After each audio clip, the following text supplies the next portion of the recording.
Hi, my name is Daniel Karavalos, and I'll be talking with you today about my PhD research at the University of Malta, which is supervised by Antonis Liapis and Yorgos Yannakakis. The research is about teaching the computer how different facets of games interact with each other in terms of gameplay, and how we can use this to improve procedural content generation. This talk will be about the use of machine learning to create a model that can inform the computer about the link between weapons and maps in a multiplayer shooter game. In competitive multiplayer shooters, two teams fight over some objective, or have to kill a number of opponents to defeat the opposing team. I'm talking about games like Quake, Unreal Tournament, Counter-Strike, and so on. There are many of these games out there, and they share some common patterns.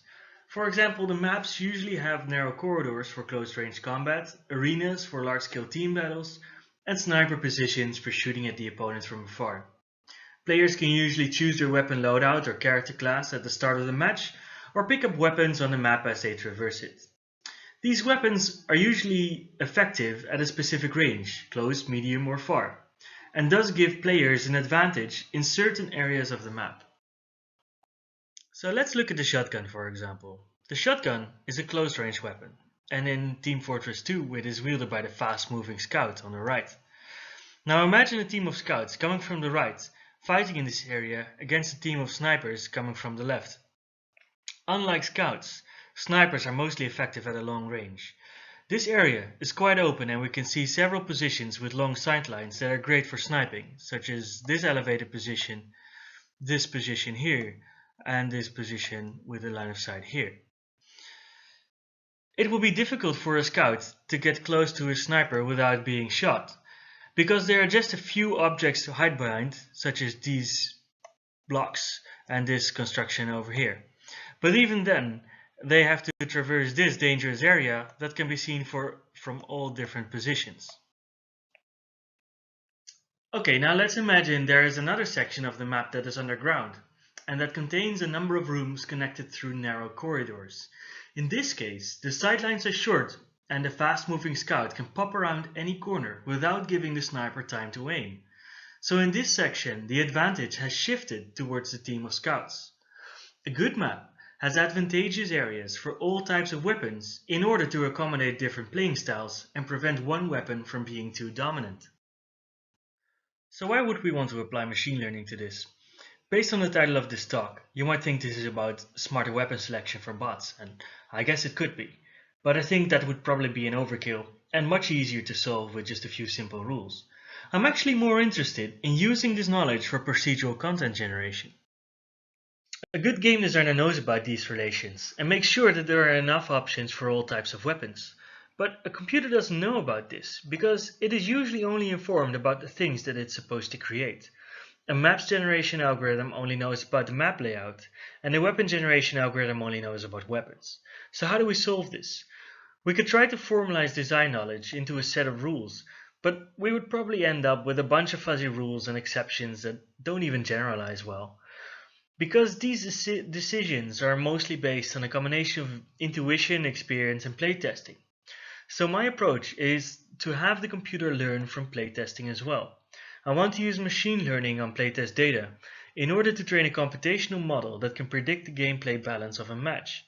Now ideally this would be done with data from actual players, but this approach requires a lot of data. So I will bootstrap the model with data from artificial agents that try a number of weapons in a wide range of levels. This model can then inform both algorithms about the effects of the created content on gameplay. You may have noticed that I'm talking about PCG algorithms that are informed about the content they create, instead of just creating something based on a set of rules. These algorithms are called search-based algorithms, because they search the design space for good content based on the things that they try and the result of the evaluation function. And these algorithms are usually implemented as evolutionary algorithms. With this type of algorithms, one option to blend the generation of different facets is to use coevolution. In coevolution, there are still two separate content generation processes, but at certain intervals, the evaluation function of one process may request information about the content in the other process in order to adapt to that. My cook has described such an algorithm as part of his Angelina system. But this computational model should be one evaluation function that informs both systems. There are several existing approaches that use actual game simulations with agents for PCG, and this could actually be used for both systems. However, as the game grows more complex, the simulations become more costly to perform, and the generation process will take longer. So the idea is to use machine learning to train a model that can replace or partly replace such simulations. And in evolutionary computing, this is called a surrogate model. So I'll now describe the experiments that I did to train a convolutional network to act as such a model. Convolutional neural networks are the state-of-the-art in computer vision, and I think their excellent feature detection are necessary to analyze the game maps. As a proof of concept, I've created a simple shooter prototype in Unity in which agents fight a team deathmatch until 20 kills have been made. Whichever team scores the most kills wins, and 10 versus 10 is a draw. Now there are some simplifications here. Each team consists only of 3 agents, and all agents in the same team have the same type of weapon. Furthermore, the match takes place in this square arena over here, which is procedurally filled with blocks and other objects of various sizes. The small objects can be used as cover to shoot from, while the large objects just block line of sight. There are also 2 separate spawn areas, but they are not part of the battle. They only exist to allow the agents to enter the arena safely. So they're not used as part of the representation that is fed to the network. So the network receives a sort of a height map that identifies where the blocks of the 2 types are, and this is encoded in 2 different color channels. The game contains 5 weapons, which are identified by 20 parameters, among which the rate of fire, the damage, bullet speed, etc. There are the long-range weapons, the sniper rifle and the rocket launcher, the medium-ranged assault rifle, and the submachine gun and shotgun, which are both short-ranged weapons. For the maps, we created 39 generators that place different types of objects in various areas of the map. Some generators only place small objects, some place large objects, and some place both objects. Each generator created 100 levels, and we let the agent simulate matches between all weapon pairings. This results in about 100,000 matches. For each data point, we categorize the outcome.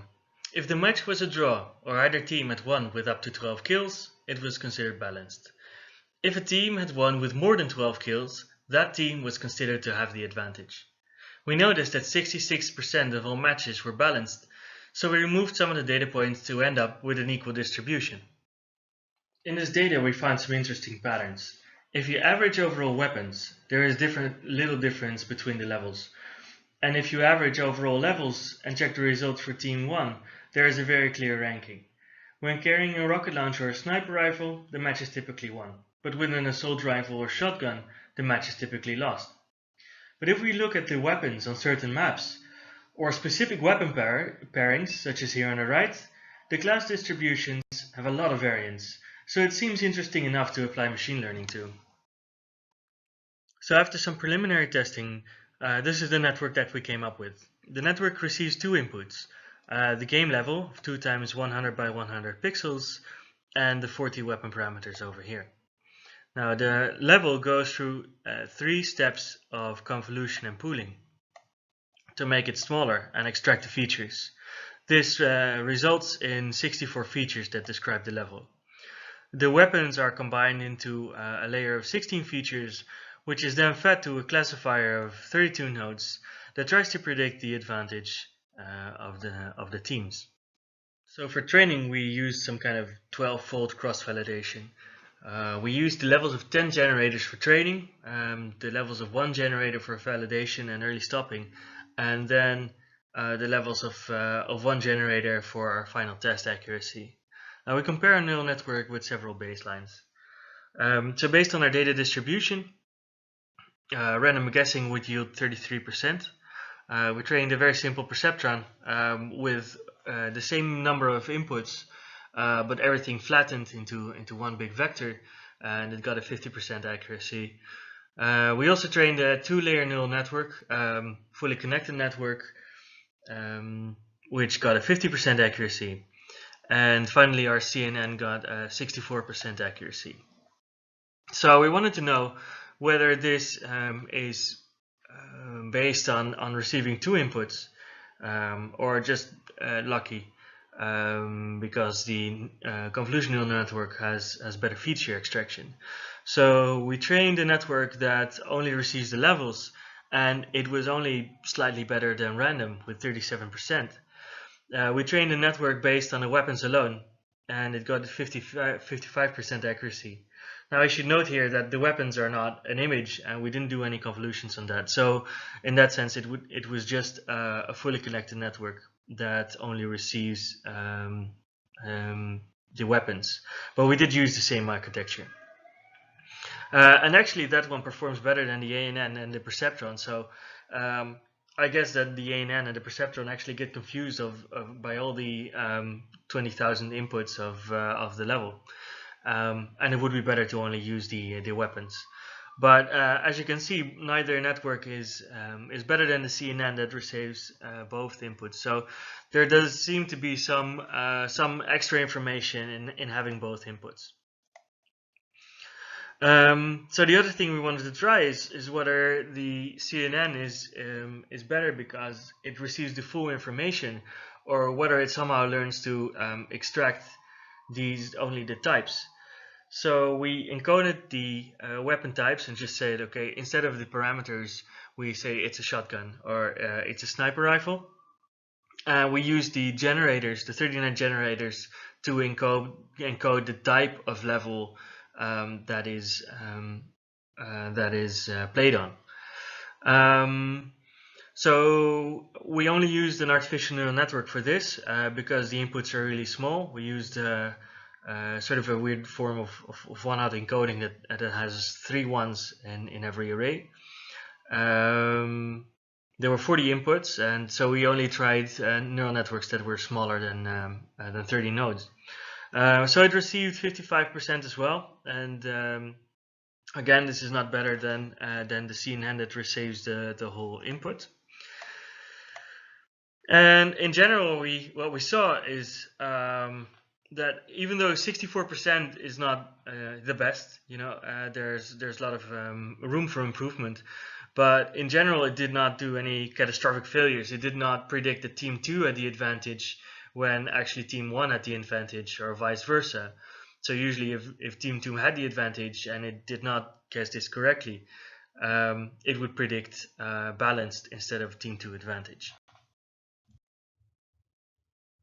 So to wrap up, based on the experiments that we did, we saw that the CNN is better than a baseline and might actually be a very interesting model to use to predict the balance of these matches. And combining the information about the weapons and the level actually improves the accuracy of a network with this task. Now there is some room for improvement, as I mentioned before. And obviously there is more to balance than score distribution. We're looking into other metrics that can sort of define the balanced gameplay in a match. Ideally, we would train on player data, but yeah, as you saw, we had to use at least we used 50,000 data points, and well, as a PhD student, this is impossible to get playtest data. So for now, we're continuing to train on bots. But I'm looking into options to improve the bots to make them more player-like. So the next steps, we're trying to train a model of more metrics, as I just mentioned. We're going to change the type of level generators. Instead of placing blocks, it should have some kind of room-based levels, so it looks more like actual games. And these rooms can contain pickups such as ammo, health packs, and everything. To more sort of fine-tune the balance in a match. So after that, yeah, we're gonna have to use this model and actually prove that it works in an evolutionary algorithm.